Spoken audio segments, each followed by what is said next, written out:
I can't let nothing get in my way.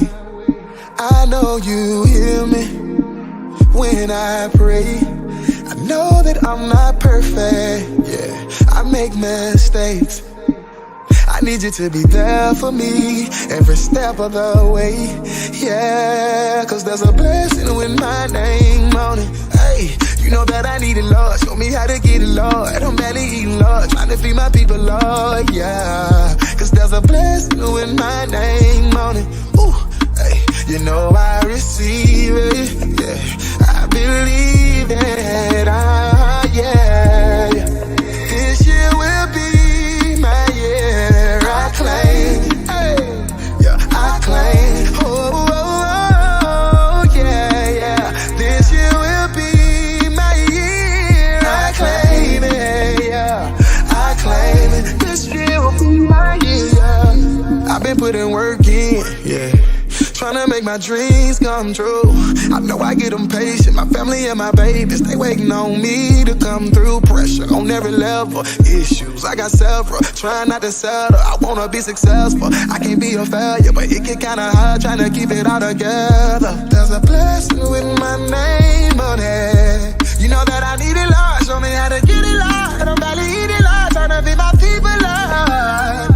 There's a blessing with my name on it. Hey, you know I receive it, yeah, I believe it, yeah, yeah. This year will be my year. I claim.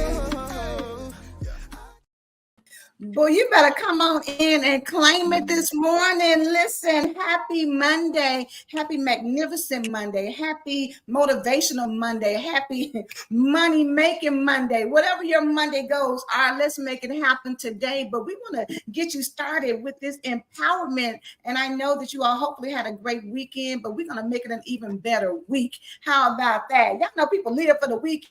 We want you to live for every day. I want every day to be phenomenal, amazing, and spectacular. But listen, I want to kick it on out to my girl, Coach P. Angela Jones, who celebrated her birthday over the weekend. So y'all see, she looked like she done celebrated her birthday over the weekend. Yes. Hey everyone, and welcome to the Empowered Morning Show. And yes, I definitely was empowered this weekend, okay? On my birthday, had a great time. Thank you, God. Thank you, everybody that showed love. Thank you to the Fab Five for that beautiful graphic you all made me. Honey, we had some skills up in here. It was beautiful. I just felt good. I felt strong all weekend. But I need to know, oh, and there's my girl Sparkle. I need to know what we are sipping on today. Show me what you're working with. Wait a minute. This hat is everything. Let me stop. Okay. Let's get back to the show. But that hat is doing the business. Okay, birthday. If that's what birthday looks like, okay, New Year. Okay. This is how we act when one of our sisters hasn't been here in a minute. We're like, hold on, like, give me a second. Let me adjust, okay? So, y'all, this is what I'm sipping on. I'm sipping on Making History Before the Year is Over. Did you all see that Ava DuVernay is the first Black film director who is a woman to bring a film to the Venice Film Festival? 91 years of film festivals, 91 years of films, and she was the first one to introduce a film directed by a Black woman. And they told her they're never going to accept it. Other Black people told her, girl, just stick in the Black community. They're not going to really do all of that. And baby, she not only took her movie to the Venice Film Festival, but she got a 9-minute standing ovation, because this year, before the year is over with, we are breaking records. We are making history. So while you are liking this broadcast today and watching it and sharing it, we're doing it because before 2024, boom, all things are going to be possible. Before 2024, you and I are going to do something that people said, girl, just go ahead and put that down. Girl, they ain't, just leave that alone. No, Ava said in her spirit, listen, God put me on this earth to do something, and I'm going to do what God put on my spirit to do. And not only did she do it, y'all, but she did it, and it's doing well. So I don't know how, I want to hear from y'all real quick. I know we got a show, but I just want to hear about real quick, if you heard about that, or how do you feel about people telling you what you're not gonna do, and then you do it, and baby, it's a blow up success? Let me tell you, I will say I am the first one to, I love a good challenge, baby. So when somebody tells me I can't do something, that just, I don't know, it does something to me. Like, oh, okay. Like, even I was going to do it anyway, but now I'm really about to do it just because you said I couldn't or you thought I shouldn't. Now I'm going to do it anyway. So I love that because I feel that. I feel that all the way. So you like a good challenge energy. Oh, yes. Listen, yes, indeed. Reverend Pat came through and said, don't let other folks' opinions keep you from making history, baby. Be the first. Point blank, period. Don't let anybody stop you from doing anything. I love it. That was very good. Very good. Because when you do it, they're going to be sitting there waiting for the handout. When you do it, they're going to be like, can I be a part? Yeah, you can be a part, but I'm just gonna let you know that you got to know that you got to do double now because you asked. So I'm gonna make you work, baby. You better work for it, because that's what the world is about. Like, God has given us too much strength, it's too much vision, and too much tenacity to sit on ourselves because somebody else has told us what we can't do. What you're not gonna do is tell me what I can't do, and what God hasn't put in me. So let it go. Let it go. The lesson for me is, baby, always always bet on yourself, honey. And she did, honey. So I can't wait to see this film when it comes out. A 9-minute standing ovation. It's moving with some power. It's moving with power. Yes. So Terry, go ahead and let everybody know. Let the people know what we're doing this morning. We're doing something different. Speaking of moving with power, y'all. Speaking of moving with power, we gotta add that to our Mondays. Just a moving with power Monday, okay? Speaking of moving with power, we said on Friday we had this incredible show. If you did not watch the show, I am telling you now, go back and watch the replay. And honestly, I don't know how you missed it because we ran it all weekend long. So you got it on Friday, you got it on Saturday, you got it on Sunday, but you still might have missed it. If you did, you need to go back after this one and go watch Friday's replay because I'm telling you, it was amazing. But on Friday, y'all said, this guest was so incredible. This content was so amazing. We need y'all to do a part 2. Can y'all run it back one time? And we said, say less, okay? So today, we didn't even wait a week. We didn't wait a month. We didn't wait a few days. The very next show, we brought back our guest, Mr. Leon Walker Jr. So he's going to be a part of our show this morning, y'all. He has an incredible story, and that's why you have to watch Friday's show. He's going to talk a little bit more about it today, but he has an incredible story, and he now spends his time, he tells his story of how he just grew up with a lot of childhood traumas that just spilled over into adulthood traumas, and it led to a lot of narcissistic behaviors, and now he spends his time motivating others and coaching others that are in narcissistic relationships or helping others to find the red flags in what might be toxic relationships for them. So he's on Facebook, he's on TikTok, he's on YouTube, he's on Instagram. He is everywhere, and he is not being quiet about telling his story. And so we are very, very excited and very blessed because he's a busy man, y'all. So we're very blessed to have him back on our show this morning. So would y'all please help us welcome to the virtual stage, Mr. Leon Walker Jr.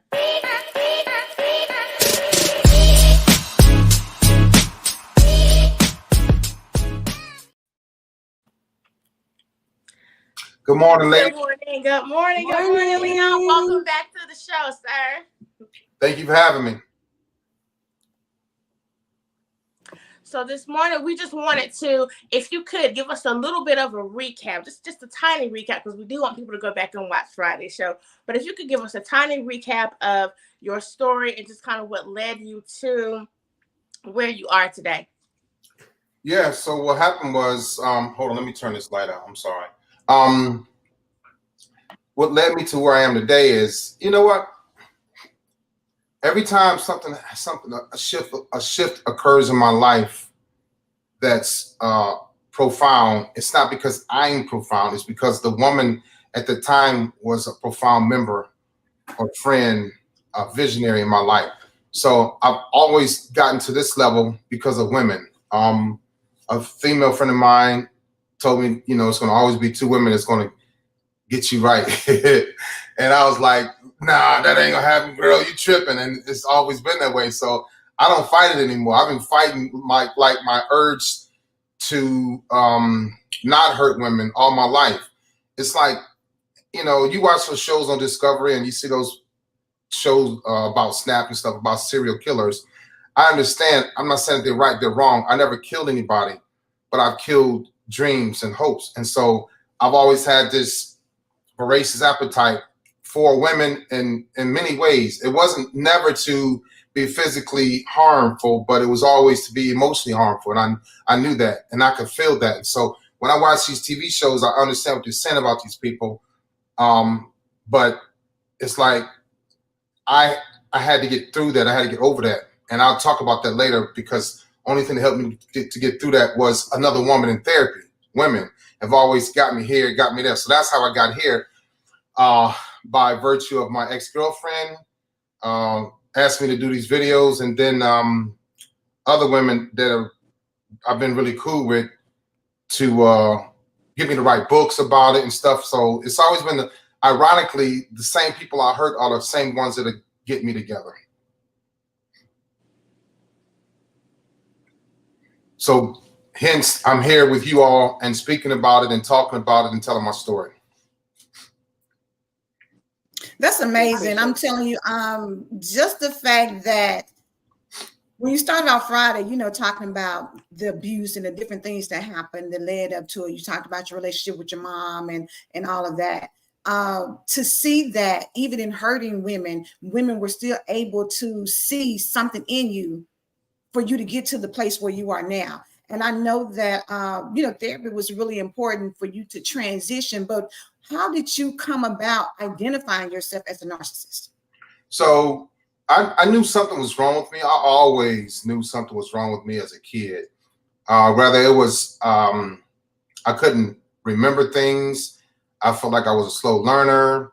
There was a time where I was afraid of girls. I didn't have any confidence. I had low self-esteem. I was like, I'm not gonna make it through this life. I knew it. I was like, there's no way. And then as I got older, dating, and then my addiction started coming out in the military, because in the military, there's a lot of narcissistic people, men and women. There are thousands. So anyway, an incident happened. I think I mentioned this on the last show that I was in the Persian Gulf, and we had to go to a ship and save a ship and fight fires and get the bodies. But there was 37 men that wound up being murdered. And I was 22 years old with my fire team. We went over there and we picked up body parts, and we couldn't save anybody. They were already burned to death. And so they sent us to see a psychiatrist. And instead of the psychiatrist talking about what happened on that ship, we went back to my childhood for whatever reason. And this is when I became familiar with my narcissistic personality disorder. However, when you're told about things in the military, you suppress those things, especially if they're negative or bad, and you don't like them. Me going to the military, before I went in, people always told me that my mother was crazy. People teased me about my mother being crazy. My mother wasn't crazy. My friends' mothers talked to me about my mother being crazy, and so I started thinking that I was crazy. And then to be identified as someone with narcissistic personality disorder, I knew I was crazy. So I got out the Navy. I ran. And then I came back in 77 days later. But without therapy, you're just going to get worse. That's why I tell these women now, and the men that don't contact me, they're getting older. They're not going to get better. They're going to get worse. There could be physical damage. There could be suicide. There's going to be cheating. There's going to be lying. There's going to be gaslighting. You'll get all the traits. It's going to happen because narcissistic people feel good about what they're doing to other people. They feel good about what they're doing for other people because you get that attention the grandiose mindset. You get it's a lot. It is a lot. And so those that don't get to talk therapy will never change, because it's, first of all, it's hard to sit there in front of somebody for them to say, they don't point their fingers, but it's like, Leon, you have avoidance issues. And I'm like 46 years old. I'm like, lady, what the hell are you talking about? I got avoidance issues. I deal with people all day. You know what I'm saying? I got 10,000 people that work for us and blah, blah, blah, blah. And I was missing the point. I missed the point for a very long time. And therapy helped me reconnect with my mother, because I was disconnected from my mother. So being disconnected from my mother, I was disconnected from every woman that I encountered. If it was trying to be, she wanted more than sex, I wasn't going to give her that. I couldn't give her that because I didn't know how to connect with a woman on a higher level. And so sexually, I was comfortable with her because I was a sexual deviant as a child. It just carried forward in life. And so anyway, being diagnosed, you learn the whole. So a lot of people are afraid to hear that word. They're afraid to hear oh, you're a sociopath, or you're a psychopath, or you have narcissistic personality disorder, or it's hard to hear. And so most people run away from it and never get help. I love that you even took it to that point, because I know that for a lot of women, we tend to think that, having sex with somebody, you give them your body, and women, fall in love and get into it, and we want to help. But I'm hearing you say that, a narcissistic personality can't do intimacy. They can give you sex. They can tell you what you want to hear, but at the end of the day, you're avoiding intimacy because that's just not what you're trying to do. Is that right? It's right. You're right. And it's not just that, but you're right. It's also a fear of connecting to someone that could possibly leave you. So that's why they say it comes from your childhood, which is neglect and abuse, right? And so if my mom neglected and abused me, another woman is going to do it. I'm going to feel that hurt and pain from my mother. And so I'm like, nah, you ain't going to do me like my mother did me. And so the only reason why I started giving my mother credit is because I was in therapy, and she made me see, in therapy, they have a way of making you go back and think about your childhood. Whereas prior to therapy, or those that don't get therapy, never reconnect with their childhood, which is the root cause of all of the problems. So if you're not reconnecting with the root cause of all of the problems, under the surface, you have all of the problems. And there's nothing being done about all of the problems. So if there's nothing being done about all of the problems, what are you going to do? You're going to act out. You're going to react. You're going to live that way, right? And so I lived through life like that without having a heart, with having a cold heart. Okay? And so my thing was, I'm not going back to that little child that's broken. I'm afraid. So it's also a fear of connecting with somebody on an intimate level. Intimate doesn't have to be sexual all the time, but I wanted to hug, I wanted to talk to my mother. I wanted to sit in front of my mother and have a conversation. That was gone. So possibly in my mind, I knew it. It's two things. I knew that it could happen, but I also used the thought that it could happen as an excuse to be promiscuous too. So I can tell a woman, well, I have mommy issues, and she'll go, oh, Leon, come give me a hug. Next thing you know, she's my mommy, and I'm having issues with her, and I'm going to hurt her too. So you have to be careful with that.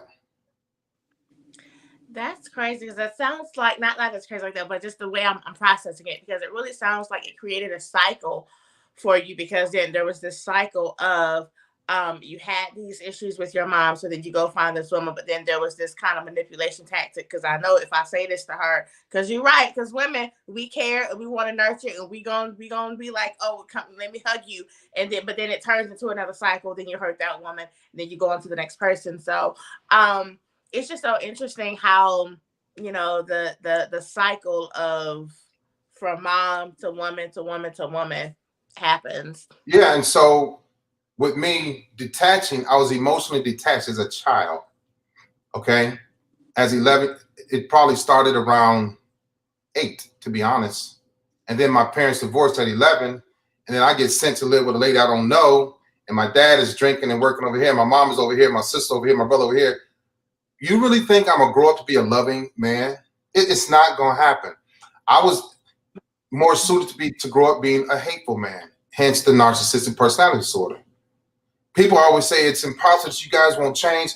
We weren't born this way. We were created. It wasn't my fault. And so careful with those words. When I said it wasn't my fault, you all need to be careful when you hear a man say it, because we're going to put the blame on you, and then you're going to take the blame, and you're going to let me get away with whatever I want to get away with, because you're going to coddle me, right? You're going to nurture me. You're going to bring me back to good health. You know how many women I talk to that are dealing with men that just got out of jail after being gone for 10, 15 years. They're trying to love these men. It's not going to happen. And when I tell them this, they don't want to hear it. But it's the same thing that happened to me. The difference between me and that guy in the jail is that I didn't go to jail. That's it.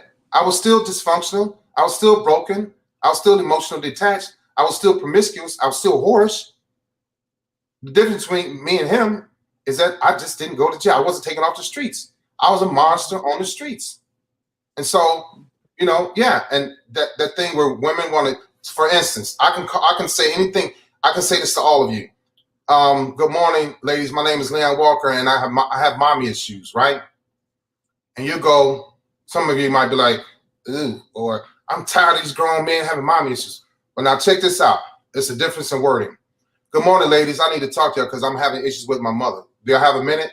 And now y'all like, let me help, you know? And that's a part of manipulation, because it all depends on how I say it to you. Regardless of what I say, I'm still that person that's going to manipulate and hurt you. I just want to see how I say it to you, how it affects you, and how you're going to help me. I don't want to be that person anymore. I've done that long enough. And it's just a sickness. A sickness that if you don't get help with it, it's going to grow and grow and grow, and not in a good way.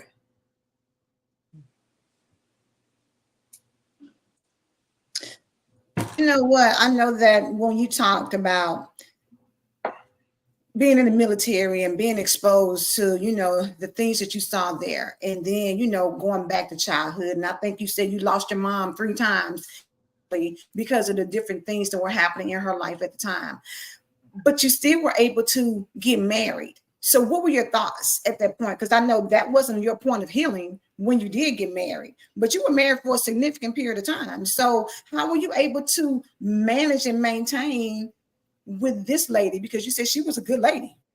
Yeah, and so in the military, we deploy, we go out to sea, we go away, we come back, we pay bills, we try to be fathers, we try to be husbands. But if you have a narcissistic personality disorder, or if you're just a cheater, being in the military is a good way to have a wife and have a girlfriend too. I know that sounds very, very rude, disrespectful, and sick. I know, but you asked me, right? And that's how it goes. That's not how it should go. But if I'm a promiscuous man and I'm narcissistic, I'm also greedy and lustful, right? I was very unfair. A better man should have had my wife. I should not have had her. I didn't deserve her. But I knew she was a good woman. I knew she wasn't going to cheat. She's a great mom, great wife. Is very good with children. I had to have her in my life, because narcissistic men, just let's say me, we know when we have a good woman. We know when we have a woman that's just like us. And so I was able to pick and choose the type of women that I wanted in my life and the ones that I wanted to keep around based on my knowledge of women. I was a very good listener. So, and when you meet somebody like me, be careful what you tell me, because I'm listening to everything. I'm going to become that person. So when I become that person, you're going to get that person that you wanted and wished for, and you're going to get me. And it becomes a daunting task for you to be able to deal with me, or worse for you to be able to get away from me, because you can't. Because you have emotional and physical chemistry with me. I just have physical chemistry with you. I'm not going to get emotionally attached to you because I'm detached already. I was attached as a child. So I was very familiar with how to do that. Believe it. Kids know how to do it. And you become a young adult, then you become a grown man, then you join the military. Voila. You know, and then so I had access to women all over the world. I had a pocket full of money, right? I had my own benefits, my own vehicle. I didn't have to rely on a woman for anything. So it's like, wow, this guy is not needy. Wow, this guy is cool. He's worldly. He can speak. He speaks well. Wow, he's got a great job. Wow. Next thing you know, Leon, there's something going on with you. And I'm not going to tell you what's going on with me. I'm dysfunctional as hell. Then we start laughing about it. We start talking about it. And next thing you know, you don't want to let me go. And so I knew that being that person towards my wife, without telling her who I really was, she wasn't going to go anywhere, because Like my dad, I was a protector and a provider. And she didn't date me because I was a protector and provider. She dated me because I lied about who I was. I didn't want to be married. I didn't know how to be married. She wanted to be married. She was wholesome. She had morals, character, integrity. I acted like I had those things. And I read R.C. Blake's book, Me, My Mind, and he was right. Narcissistic people are just actors. I was just acting. And so when the show is over with, when the lights are shut, lights are off, and the curtains closed, and the audience is leaving the crowd, I'm on that stage by myself, waiting, hoping and wishing that my wife or ex-girlfriend will come back.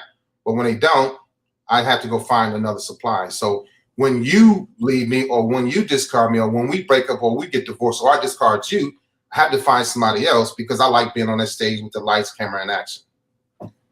Wow. Now that's really a powerful way to put it. And I remember, back in the day, I don't know about y'all, but people used to say, be careful how you talk to men and tell them about how you were previously treated. Because if they're listening, then they know if I show up a little differently, you're going to tap into me. You're not going to do, if I tell you that I was with somebody who was abusive, or I was with somebody who wasn't a good provider or whatever, to avoid those things. But you become whatever it is I'm telling you that I'm looking for. So you're right, being an actor. And I don't think a lot of women even pay attention to those signs of, is he really into me, or is he just doing whatever I'm saying and playing a role? And because I want a man, because I want somebody who, is independent, who's a protector, who's a provider, because, you look good on paper. Let's just be honest. You're a handsome man, you had money, you was in the military. Physically, somebody bringing you around, people are like, girl, you got you a good one, girl. Look at this man she got. And that feeds our ego as well. So a lot of times as women, we tend to ignore the red flags because we're so caught up in how we're being presented now. Because just like men have eye candy, women who have a good, strong, powerful man that is working, that has money, that looks good, that speaks, that makes you look good as well. That's your quote unquote eye candy. So for you, I know it was just an easy way to just tap into women on and on without them even really batting an eye. I mean, I know they sometimes probably say, what's wrong with you? But at the end of the day, they didn't care because you fulfilled something that made them feel good about themselves as well. Yeah. And right. And so you can pick any category. After I realized that I was afraid of women, I had to get over that. And so then I had to start dominating women by any means necessary. So with me having a great job, a background, right? Being worldly, being able to listen, knowing a woman's body, having my own benefits, everything, I knew that was attractive to most women. Whether she was a professional woman, a CEO, or she was a woman that was sheltered, that was nerdy, and didn't have that had a very low street cred score. You put me in any category and I can adjust to all of those women. So I was never intimidated by women after I really built myself up to be who I really wasn't. And that was me being in the military, being strong. I was strong, but I wasn't emotionally strong. I was mentally strong, but I was emotionally weak. A lot like my mother. My mother had some very mentally strong traits, but she also had some that you can consider off-putting or weak because she was emotionally detached too. So when you meet me in the beginning, I'm gonna act like I'm emotionally attached, but I wasn't. I knew it was a matter of time for me before it came out that I'm not attached to you emotionally. So when you met them, you said that you could, it looks like you're emotionally attached. How long did it usually take for the real you to come out? Because, when you date people, they say you dating the fake version of them. Yeah. And then as time goes on, the real person comes out. So what was your, once you realized I got her, and then that's when you was like, okay, I can come out. So it depended on how much pressure she put on me, depending on how often she wanted to be intimate, how much she wanted me to show her attention.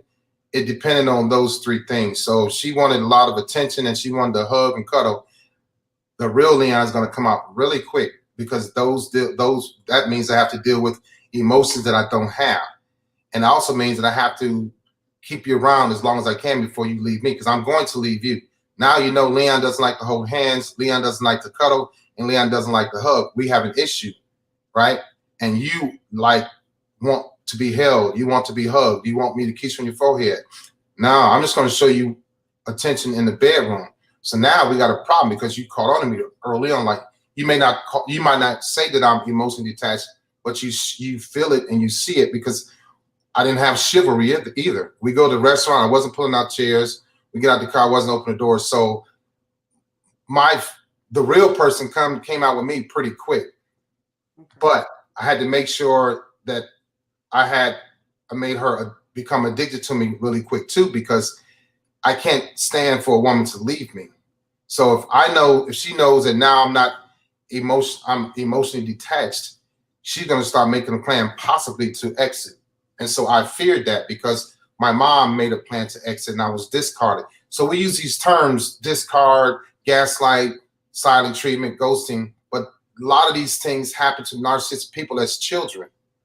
All right. So my mom ghosted me. And so I thought until I was 46 in therapy, she didn't. My mom discarded me. So I thought, but she didn't.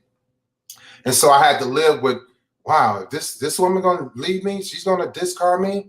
Because my inadequacies are going to show up pretty fast, depending on what you say or what you require of me. If you require that we sit at the table and pray before we eat meals, I'm going to get pissed off about that, because as a child, we never held hands and prayed to God before we ate. We didn't. We just didn't. And things like that, well, things that narcissistic people can't do, or things that irritate them, or things that they don't like, they can't hide it. It's going to come out. They might start sweating. All right. They're going to get angry. I was very, very verbally abusive. I get very agitated. And so when things are not going their way, or you find out who they are, or you plan on leaving them before they leave you, and they can also become violent, it's going to show out. It's going to come out. I was never violent towards women like that. But all those other things, the little idiosyncrasies that I couldn't understand, that I didn't like, and I knew what was going to come out, I couldn't hide it. You can't hide it. So, but if she's cool like me and don't require a lot of that attention, and she's broken and dysfunctional, we go for months. I'm still going to cheat on her, right? Because that's who I was, a cheating man. And it wasn't about morals and settling down and having integrity and character. It depended on the woman, how she either pushed me in that direction or she just took who I was for the moment. So when she did leave you, when the women do start leaving you, do you pull out the fake card again to bring them back in? Do you just act out once they leave you and give them what they want for that moment to get them back in? So what's your plan of action when they would leave? Yeah, to get them back and hurt them. That happened to me once in 1991, 1992. And that's when I stalked my girlfriend of 6 years. I stalked her for about a year. I didn't stalk her to hurt her, but I stalked her because I wanted answers. She left me. I left her. She left me. I wanted her back. I got her back, and I left her, and that was it. So I tell women, if he leaves you, right, let him go. But if you leave him, and he is going to turn into the person that you always wanted, and he's going to bring you back. And I did a video about this because we go to extreme measures to get you back. I went to extreme measures to get her back. I even asked her to marry me, and she said yes, and I canceled the wedding. I was 25 years old. She broke up with me. I broke up with her in February of 1991. We deployed and came back. She had a boyfriend, and I lost my mind because at that point, the only person that ever left me was my mother. So she gave me a harsh reminder that, yeah, regardless of how good you look and how active you are in your body, Leon, I'll still leave you. And that's what happened. And I was devastated. And so I stopped. So what happened was, when my parents were working on their divorce, I stopped taking baths and stopped brushing my teeth. My teeth had turned green as a kid. And so when I went back to that kid, when my girlfriend left me in 1991, I stopped taking baths. I stopped brushing my teeth again. And I was 25 years old. So mentally, it comes back to you just like that. And you can't do anything about it because you become comfortable in your pain. You become comfortable in your dysfunction. And so the most dangerous person at that time was somebody that's hurt and dysfunctional and narcissistic. And so I wasn't even leaving the ship. We stationed on the ship. My friends tried to get me off the boat. I didn't want to take a bath. I didn't brush my teeth. I didn't want to go out. That went on for months. And then I went out one day, and my sister took me out off the ship. We went out downtown San Diego. I met this Puerto Rican lady, and I was like, wow, I started liking somebody again because I didn't like myself. And then I kept stalking my girlfriend, stalking her. And then one day I got her back. And the worst thing you can do is get back with a narcissistic person after you get away from them, because if you go back, they're going to take you back. And when I say take you back, they're going to take you back to that pain that you injected into their soul and spirit, and they're going to inject it into you. If I can give anybody a lesson about that, and I try to talk to women about it, don't go back once it's over with, unless he goes into therapy for a year or so and goes no contact, doesn't bother you anything, and he comes out okay. Then maybe then you can get back with him. But if he's not in therapy and he's stalking you, he's going to get you back, and he's going to try his best to destroy you. Well, see, this is the thing that I've heard so much from you, like beneath the surface these last 2 days.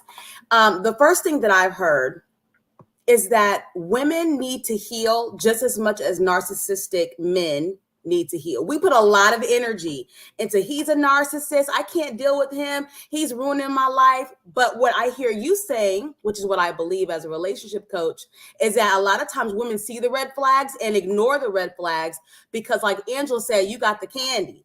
You fulfilling my sweet tooth. Right. You know what I'm saying? You look good. You do a whole lot of things good. So I will overlook the red flags that show me that I need to run. The second thing, and I wanted you to speak on this, I was today years old when I heard someone say narcissistic personality disorder, which means this is a mental health concern and issue. Right. I always thought that, but I didn't know that was a term.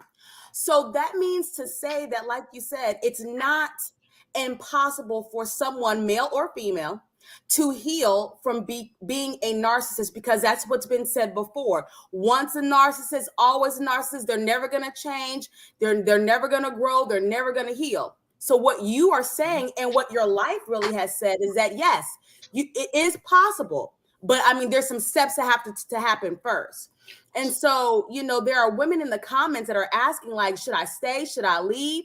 You know, some people are married to narcissists. Do you just get a divorce because they're narcissists, or do you help your spouse get into therapy? Like, what do you do? And what would you want? Okay, go ahead. I don't want to put too much. I'm sorry.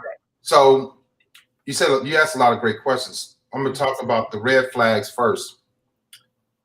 A lot of women, and I'm not going to say some, a lot of you all, you turn a red flag into a gray flag. What I mean by that is you go right into the gray area. Leon will be okay. I can fix Leon. Leon said he wants to get better. Leon's going to do right. Girl, Leon hugged me last night for the first time. Girl, we made love. It's usually said, Leon is not going to change without talk therapy. And y'all go into those gray areas. That's your gray flag. And you stay there because you become comfortable. And a lot of times you're like a guy that's dangerous, that's risky, that's adventurous and spontaneous. You do. Because if you meet a guy that's just like you, that's educated, that's wholesome, that's down to earth and loving and caring and sweet, you don't even really like that dude. Come on, talk now. Right? Yes. So that's one thing about me that I knew, which is it's a bad trait to have, but I knew that those women, I met some women, my friends and I, we would call them granola women. They were just cool and natural and, you know, caring and like a little bit of aloof and didn't have much street cred. And those were the easiest women to run circles around because they were like giving and loving, but they were hard for me to hurt. I was like, man, she's so sweet, but I'm gonna hurt her anyway. I'm like, I had the best of all women. I'm like, why do I keep hurting these women? But I have not narcissistic personality disorder. So right, it's like you said earlier, it's a disorder. You have to go into therapy. Look, me and you can't talk one-on-one, and you can really help me. As a life coach, yes, but I need coaching from within, besides away from a relationship. I need you to coach me back to loving my mother or trying to love and understand and love. I need you to coach me to talk about having empathy. I need you to coach me to talk about having, you know, being passionate and compassionate about caring about a woman, you know? And so the life coaching is beautiful, but they need psychotherapy. They need talk therapy. They need that help that takes them back to that little bitty kid, which most men are not going to go back to thinking about when they were a little bitty boy. You know why? Because it's too much of a reminder of what they weren't, what they couldn't do, who hurt them, who molested them, who beat them up, who bullied them, who pushed them to the side, who forgot about them. So they say, you know what? I'm not going back there. You know what? Lisa gets to know me from this way forward. And so Lisa doesn't know Leon from 5 to 11. She knows Leon from 25 to 45, and I ain't nothing. I'm not a good man, but she thinks I'm a good man because why? Oh, Leon looks good. He's in shape. He works out. He's worldly. He talks. He listens. My mother likes Leon. Every woman that I dated, their mother fell in love with me because you know why? I searched for a woman. Every time I would date them, I wanted to give them what I wanted to give my mother, but she wasn't there. And so when I get close to the moms, girl, I ain't worried about you. The mom gonna brag about me anyway. Y'all did it too. If your son's got somebody or your daughter's got somebody you like the person that they're with, you're gonna want to be talking to the person that they're with. You know, that's just how it goes. But the red flags, you guys can work on that. You can't fix it. He has to fix the red flag. But as long as you go into your gray area with your little gray flag, everything is okay. You want everybody to think that y'all good. And you get home, he probably beating on you, cursing you out, probably gave you chlamydia, all kind of stuff. Running your bills up. Some of y'all pay child support for these men. Some of you pay alimony for these men. A lot of you go from being a pen pal, and he's been in jail for 10 years, and you want to get out, you want to marry him. And you got a police officer right next door, a firefighter down the street that's been showing you all this attention, but guess what? He's too good of a dude. He ain't that rough around the edges. He ain't crazy enough. He's not exciting enough. He's smooth. Everybody likes him. You want somebody that you got to be curious about, that you got to chase around. Sadly, and that happened to me too.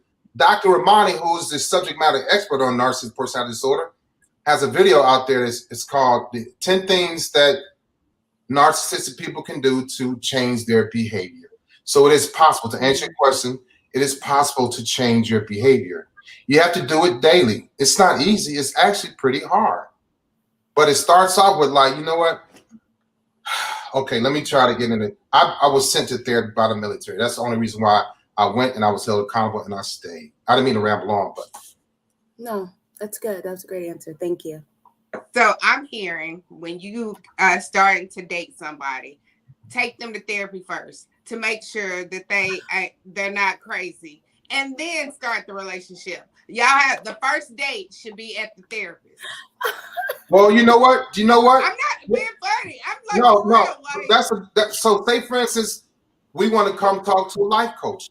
I'll find you and say, hey, let's tell my girlfriend, hey, Lisa, let's go talk to this life coach here that I met and see where we at.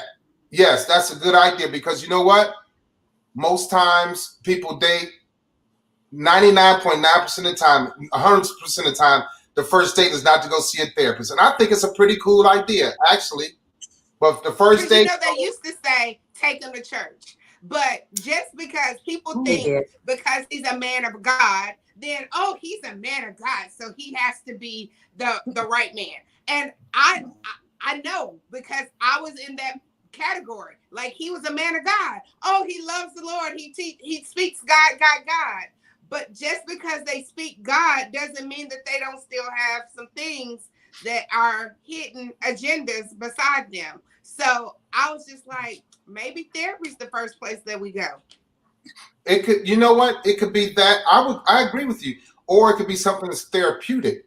Or a lot of times I dated a lot of women and I slept with a lot of women, and I'm not proud of that. But I'm telling you this because 99% of the time, a woman never asks about my parents. And had she asked about my parents, That's one of my first things that I want to know. Tell me about your family. Tell me about your, like, oh, no, I want to know this. We ain't talking about my family. And that's the same thing I told the therapist. She's like, well, Leon, next week we're going to talk about your mom. I was like, oh, no, the hell we not, But she got me to talk about my mother. And so the women that I dated, once they brought up my mom, because I had a bad habit of talking about my dad in a good light all the time. So that was like a red flag. And so one lady said, I noticed something. You never mentioned your mother. I'm like, nope, don't you mention her either. And so it was when I was serious about something and shut it down, I was like, don't. Because I can get real mad real quick. I'm not violent, but I'll walk away. I had this real bad, y'all. I'm telling y'all. If you meet anybody with this personality disorder, when they get upset, I was the type of dude, I'm gonna blow up on the spot and I'm gonna leave her right in the middle of a restaurant. I'll walk clean. Oh yeah, it was bad. It was very bad. The best thing that happened to me was therapy, I'll tell you. And people, we use that word therapy. We toss around, but it's a lot more to it because that changes people's life. If you go there, it reconnected me with my mother. I found out why I was angry at my mother for 32 years. At this time, in 2015, my whole military career, in 2015, I had completed 32 years in the Navy. And I didn't realize I was that angry with my mother. And a lot of my anger towards my mother was wrong. A lot of these narcissistic men are angry at their wives and girlfriend. And guess what? They're wrong. A lot of these narcissistic women are angry and mad at their boyfriends and husbands, and they're wrong. But in order for you to figure out that you're wrong, you have to first be okay with being wrong. Narcissistic people don't want to be wrong. I had a hard. We're gonna have a lot of smoke with that one. Me, I'm wrong. Look what I'm gonna make you feel bad, and I'm gonna get you to apologize for me hurting you. I had to do it because I knew I was wrong, but I had to make you feel like you were wrong, and I had to make you apologize to me so I can go on about my day. How sad is that? And I didn't recognize it until I was in therapy at 46 years old. So I tell these young women that's sad news, bad news. If you meet anybody just like me, look up the traits, and they're in their 20s, they're going to be that way until their 30s and their 40s if they get therapy. If they don't get therapy, they can go to be this way until they're 70 and 80 years old and they die. That's what's going to happen. I'll be 58 years old in a couple of weeks. And had I not gone through therapy, you all would not be here talking to me at all. Right. Thank you so much for that. I just wanted to say that, Spark, I wasn't laughing at you about the therapy idea. But I do think, and I like how Leon tapped into therapeutic, something that will cause y'all to talk and kind of be open. And maybe not a first date, because that can be pricey for people that you don't know. However, maybe a second or a third date to be with a coach or therapy or be somewhere like in a group setting. Because I do feel like narcissists also tend to get you isolated in a way. Oh yeah. People that care and can see. Oh yeah. You're like if I met a woman, I'm sorry, I didn't mean to cut you off. No, please. If I met a woman and she's like a Delta or AKA or Zeta or whatever, right? I'm checking out like all her girlfriends are around her to protect her from me. Y'all know if it's 6 of y'all, four of y'all know I ain't no good, and the ones that know I ain't no good, I don't like you anyway, you know. So y'all know. So the isolation, yeah, I got to get you away from the little knucklehead girl. They're right.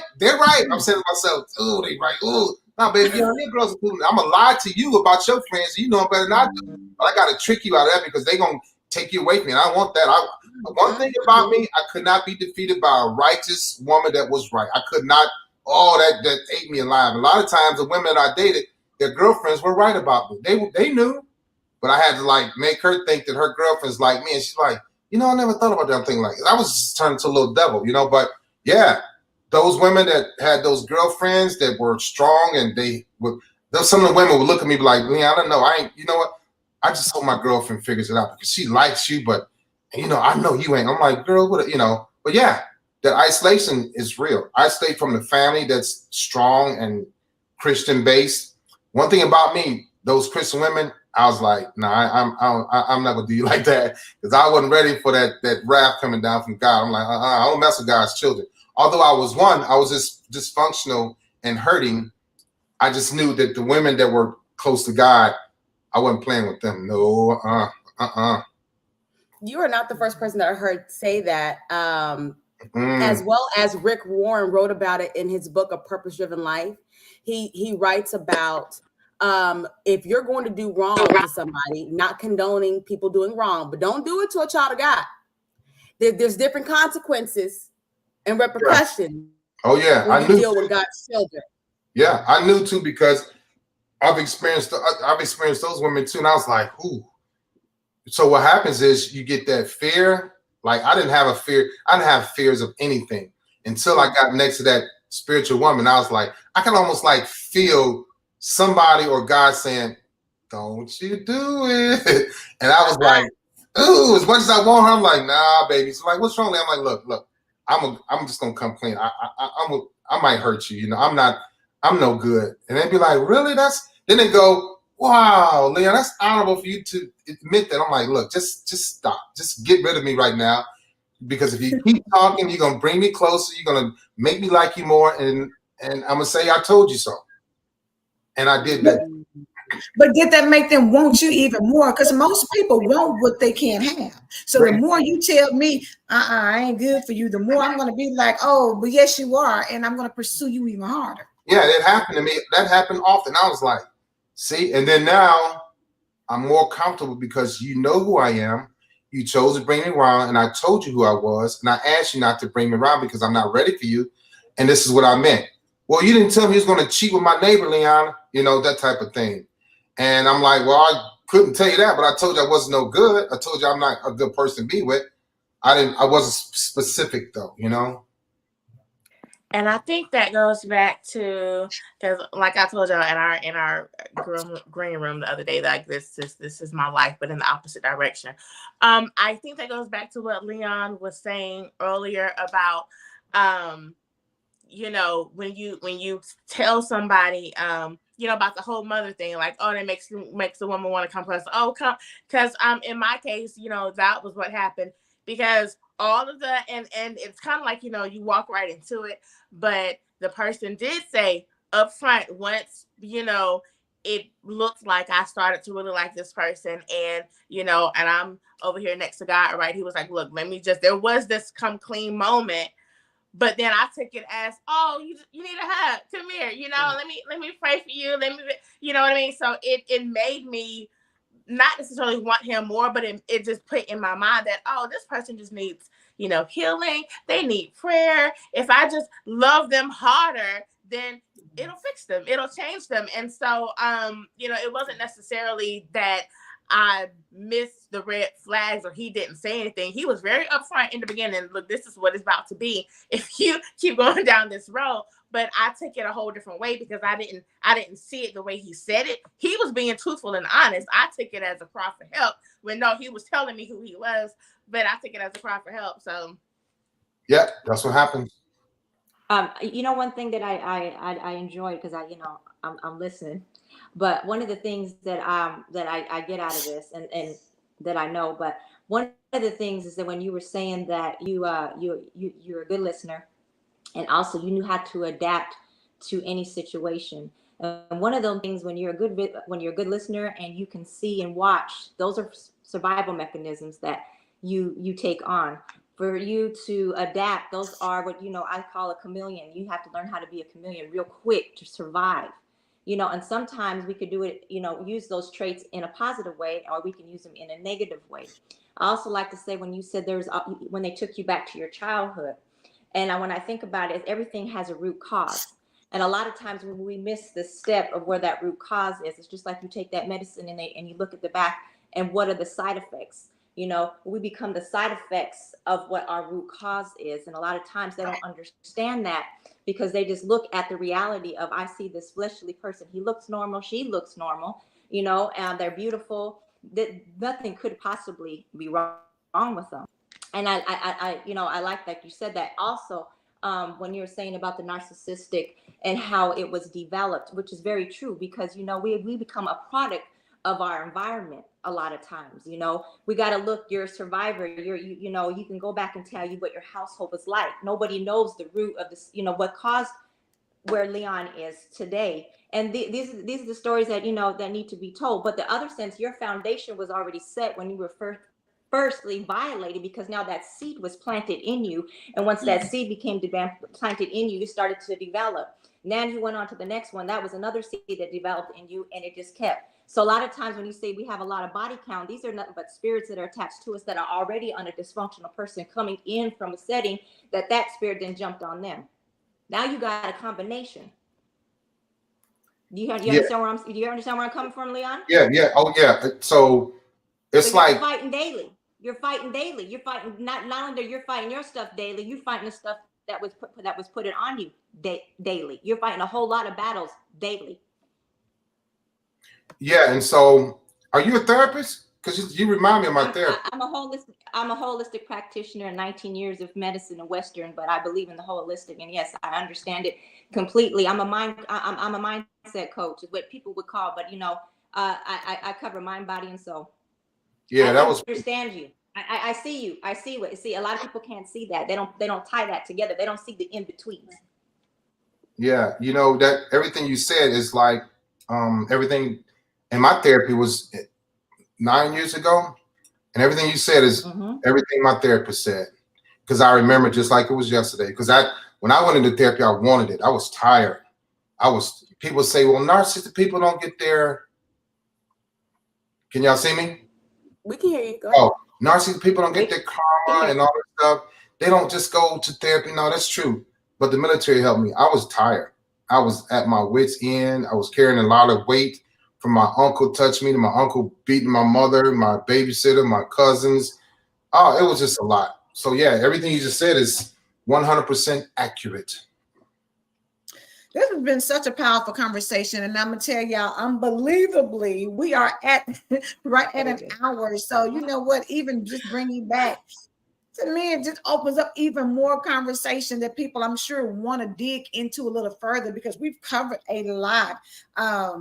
And Farika just put up, you gotta get tired for change to come in. Right. There's so much to cover when you're talking about therapy, and even to talk about, I know last conversation we talked about forgiveness, the power of forgiveness of yourself, and then forgiving, what was done to you, and being able to get past it. And I know therapy kind of, really helped you to get to it.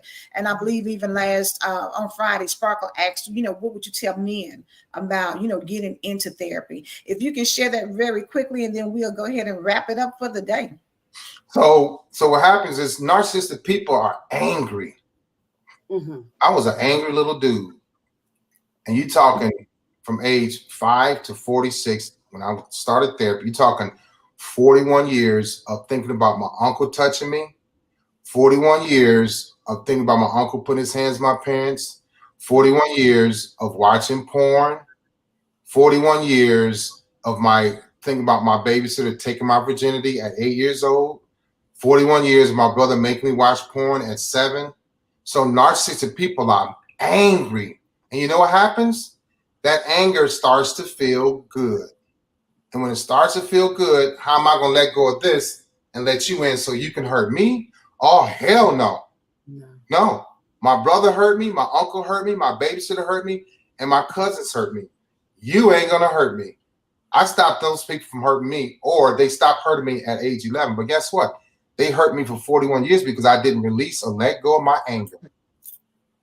And so narcissistic people, men going into therapy is good. It's beautiful to go into therapy. I'm a strong, confident, cocky, egotistical, tough military dude. And you think I want to go talk to a little white lady, a little white psychiatrist. That ain't going to happen. And it didn't happen until they sent me. And even when I was in there, I was like, the little one white lady, she wasn't cute. So I walked out. The other white lady was a psychotherapist. She was cute with big breasts. And so I stayed. But you really think I'm sitting there thinking about my life, my childhood, as she's talking? All I heard was, I just saw her mouth moving, and I'm looking at her cleavage. I'm like, oh, this is cool. She said, you're not paying attention, are you? I'm like, not really. But she wasn't laughing. I wasn't laughing. I'm like, I don't want to be here. And so they don't just go in to get therapy because they want to go in to get therapy. These are strong-minded, strong-willed, emotionally detached, emotionally weak men and women. You think they want to go and sit there and talk to somebody that's going to get into their soul and spirit and give them constructive criticism and teach them about forgiveness? She said, next week, Leon, we're going to talk about forgiveness. I was like, no, we ain't. I ain't forgiving nobody. I can forget, But forgetting was like, felt good because I can hurt people through forgetting about, I don't need you, I don't like you. But forgiveness was too peaceful and too spiritual for me. At 46 years old, I wasn't a peaceful dude.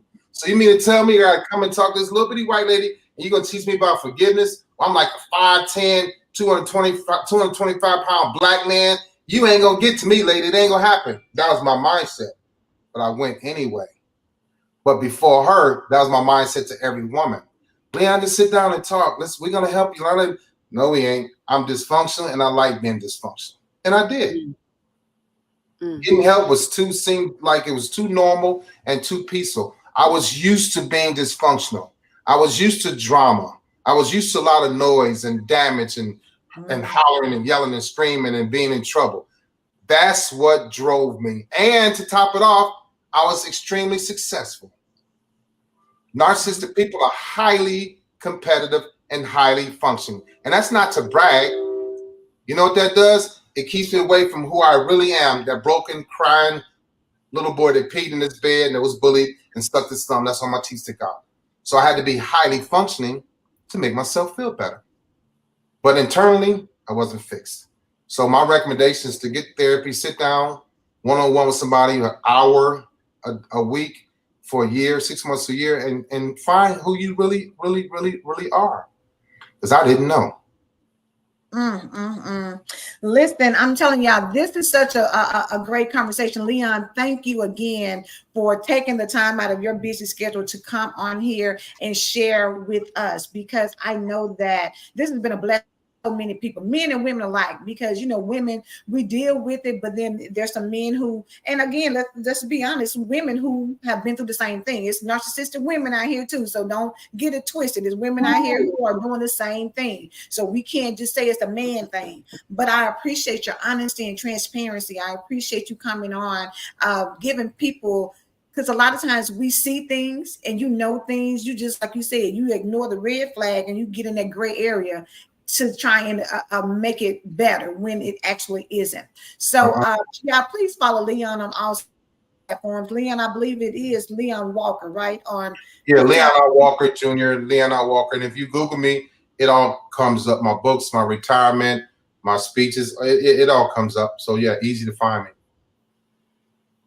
All right. Well, again, everybody, thank you for tuning in. Hour-long special again with Leon, because of course he was bringing everything. So Shannon said thank you for sharing. We definitely appreciate it, and who knows, y'all don't know, we might be bringing him back for something else later in the future, so just stay tuned for that. But if all hearts and minds are clear, I'm going to pray us on out, and then we are going to end the show for the day. Again, Leon, thank you again so much for being transparent and bringing awareness to narcissism and the fact that you can change. You can. Thank you for having me. Absolutely. Heavenly Father, thank you so much for this opportunity, for the wisdom that comes through words, Father God. Thank you for allowing people to show up, Father God, in their truth, in their authenticity, because God, we know there's lessons in pain. We know there's lessons in growth. And so God, we just thank you for the Empowered Morning Show and for our guests. And we ask that you just watch over and continue to just bless us and give us the ideas and things we need to help, Father God, because that's what it's all about, advancing your kingdom and bringing awareness so that we can become better. In Jesus' name I pray, amen, amen, amen. All right, y'all have a great one. We will see you tomorrow. All right. Bye-bye.